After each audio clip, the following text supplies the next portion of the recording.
Checo Pérez había desaparecido del foco mediático con la misma discreción con la que solía entrar a los circuitos más emblemáticos del mundo. Lejos de los reflectores y las entrevistas, sus pasos eran calculados, sus movimientos deliberadamente silenciosos. En el paddock nadie decía nada, pero todos sabían algo. No había confirmaciones, no había anuncios, solo murmullos que corrían como aceite caliente sobre mármol. ¿Dónde estaba? ¿Qué hacía? ¿Por qué ya no aparecía ni siquiera en los eventos públicos del equipo, con el que tantos años compartió glorias y tensiones? Su ausencia era más elocuente que cualquier comunicado oficial. Algunos decían que estaba en pausa, otros que planeaba su próximo gran movimiento. Lo único claro era que no estaba quieto. A pesar del silencio que reinaba en torno a su figura, ciertos detalles comenzaron a filtrarse, como si alguien, en algún rincón, quisiera que se supiera algo, pero no demasiado. Fue en ese contexto que surgió la imagen, borrosa, temblorosa, tomada con un celular desde una distancia prudente.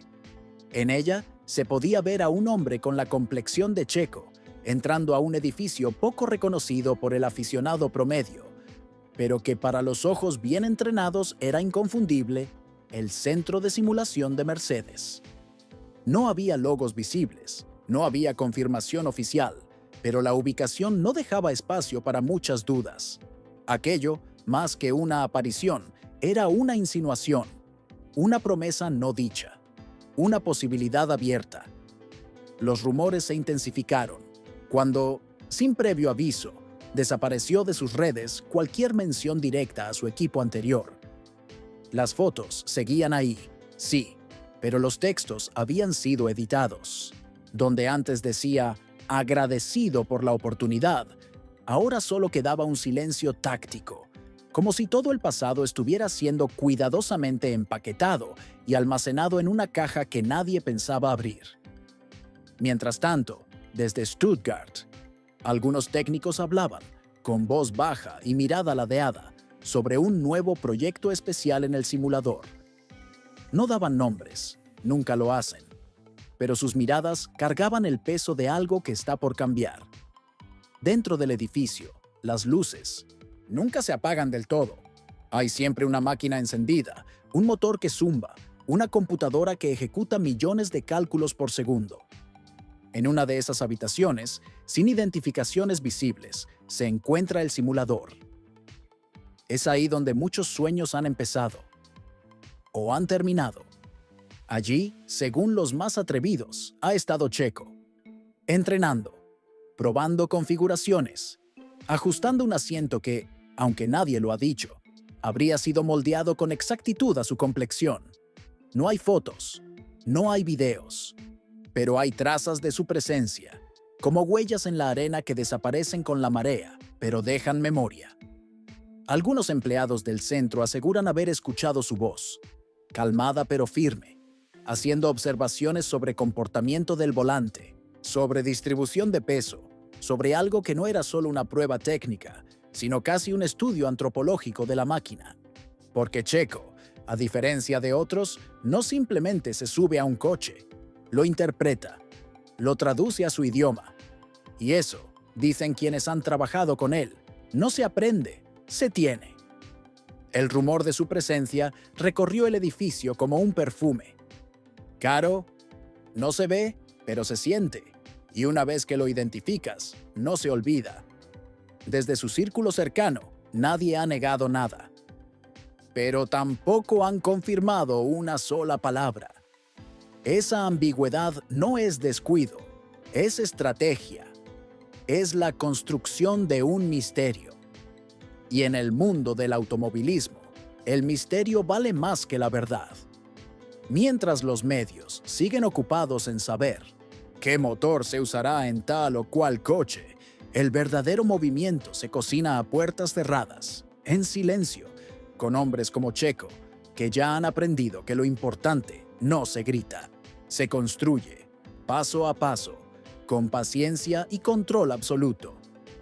Los movimientos en Mercedes no han sido visibles, pero sí perceptibles. De repente, ciertas declaraciones de sus ingenieros han cambiado el tono. Ahora se habla más de adaptabilidad, de experiencia, de madurez al volante. Palabras que, curiosamente, coinciden con las virtudes que más se le atribuyen a Checo. No es casualidad, nunca lo es. Es una narrativa que se construye sutilmente, casi sin que nadie lo note, pero que termina por volverse evidente para los que saben leer entre líneas. Y los que conocen a Checo saben que él no se mueve sin propósito. Lejos de la exposición pública, Checo ha estado desarrollando algo más que una preparación técnica. Ha estado recuperando el control de su historia. Ya no es el piloto que busca demostrar algo. Ahora es el que elige cuándo hablar, cuándo mostrarse, cuándo sentarse en ese asiento hecho a la medida. Hay quienes dicen que su presencia en el simulador no es solo una práctica, es una declaración. Una afirmación sin palabras de que no ha terminado, de que quizá lo mejor aún está por venir. Y eso, en su caso, no es un cliché. Es una advertencia elegante. En los pasillos de la fábrica ya se habla de una silueta que camina con paso tranquilo, con los brazos cruzados a la espalda, observando pantallas, intercambiando ideas con los técnicos más antiguos. Algunos lo saludan, como el mexicano, otros simplemente bajan la cabeza y se concentran más. Hay respeto, no el respeto que viene de una jerarquía impuesta, sino el que nace cuando uno se da cuenta de que está frente a alguien que ha estado en lo más alto y ha vuelto a comenzar, sin pedir permiso ni hacer ruido. Eso no se enseña, eso se reconoce. Y, así, mientras en otros frentes se discuten cifras, contratos y alineaciones, en un rincón silencioso de una fábrica alemana, alguien se prepara. No se sabe cuándo, no se sabe cómo, pero se sabe que algo se está gestando.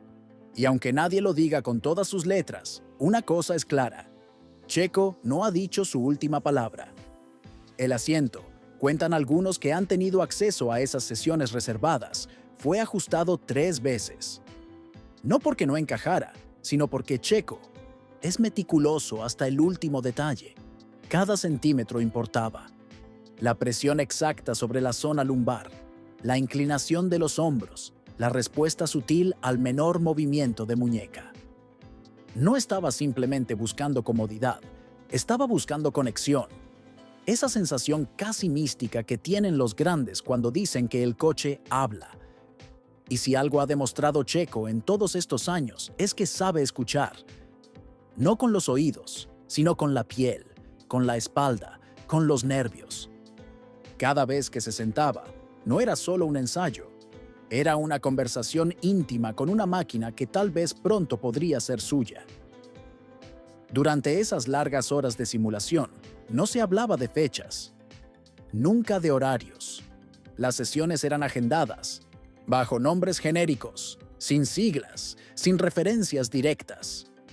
Entraba por una puerta lateral, sin escoltas, sin uniforme, sin marca. A veces vestía un suéter gris oscuro, otras simplemente una camiseta blanca. Nadie lo fotografiaba. Era como si el tiempo se detuviera para que pudiera hacer lo que tenía que hacer sin interrupciones.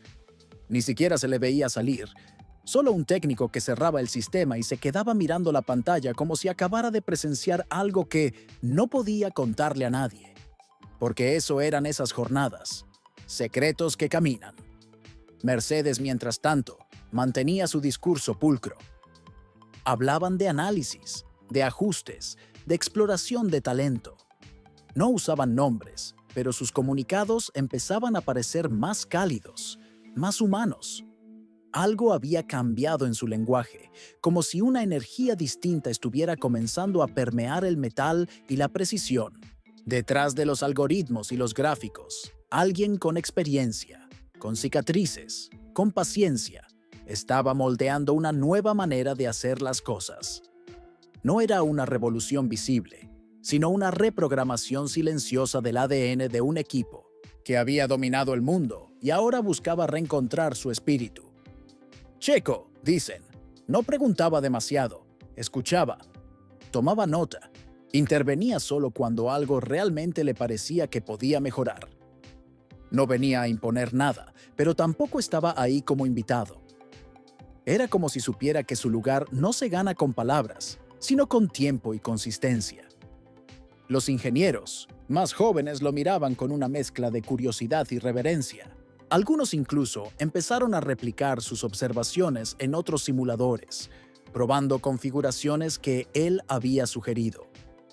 Y cuando los datos coincidían con su intuición, solo entonces entendían que estaban frente a alguien que no había perdido el pulso, solo lo había guardado para el momento justo. Algunos amigos cercanos, en charlas privadas, han dejado escapar frases que solo aumentan el enigma.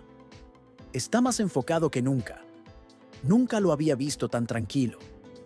Tiene un plan. Ninguna de esas afirmaciones lleva nombre propio. No se habla de contratos, ni de escuderías, ni de fechas.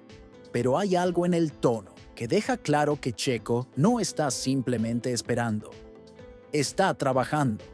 Silenciosamente, sí, pero con la convicción de quien no necesita demostrar nada, solo elegir el momento adecuado para dar un paso que, cuando ocurra, parecerá obvio para todos, excepto para quienes no lo vieron venir.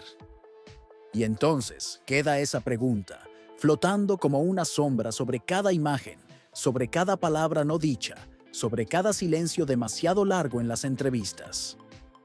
¿Y si todo esto es solo el comienzo?